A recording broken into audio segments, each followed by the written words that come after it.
Wow! এবার শাকিব খানের তুফানের বন্দনায় মেতেছে তার প্রাক্তন এবং ঢাকাই সিনেমার জনপ্রিয় চিত্রনায়িকা শবনম বুবলী। আসন্ন কোরবানির ঈদে শাকিব খানের তুফান সিনেমা জমে ক্ষীর হবে, এমনই বেশ কিছু মন্তব্য করেছেন একটি সাক্ষাৎকারে। সো প্রিয় ভিউয়ার্স, তুফান সিনেমা নিয়ে সেই সাক্ষাৎকারে একই বলছেন শবনম বুবলী। তাই তার বিস্তারিত জানতে একটি মুহূর্ত না টেনে পুরো ভিডিওটি দেখে সাথেই থাকুন। রায়হান রাফির পরিচালনায় তুফান সিনেমার শুটিংয়ে বর্তমানে ভারতে ব্যস্ত সময় পার করছেন ঢাকাই সুপারস্টার শাকিব খান। আর এরই মধ্যেই তুফান সিনেমাটির 1 মিনিট 22 সেকেন্ডের একটি টিজার এবং একটি ফার্স্ট লুকের পোস্টার প্রকাশ পেয়েছে সোশ্যাল মিডিয়ায়।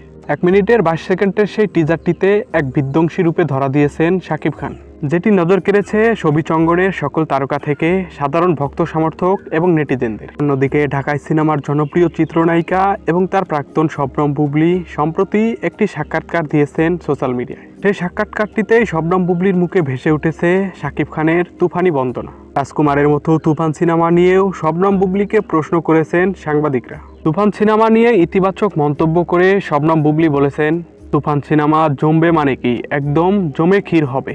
আমরা তো এই জমজমাট ইন্ডাস্ট্রি চাই সব সময়, এখন শুধু সময়ের অপেক্ষা মাত্র। সাক্ষাৎকারটিতে একটি সাংবাদিক বুবলীকে প্রশ্ন করেছিলেন তুফানের টিজারটি কেমন লেগেছে। এই প্রশ্নের জবাবে শবনম বুবলী বলেন, খুব ভালো হয়েছে সত্যি। তো প্রিয় ভিউয়ার্স, শাকিব খানের তুফান বন্দনায় শবনম বুবলীর এমন ইঙ্গিত আপনারা কোন দৃষ্টিতে দেখেন অবশ্যই কমেন্ট করে মতামত জানাবেন। ধন্যবাদ।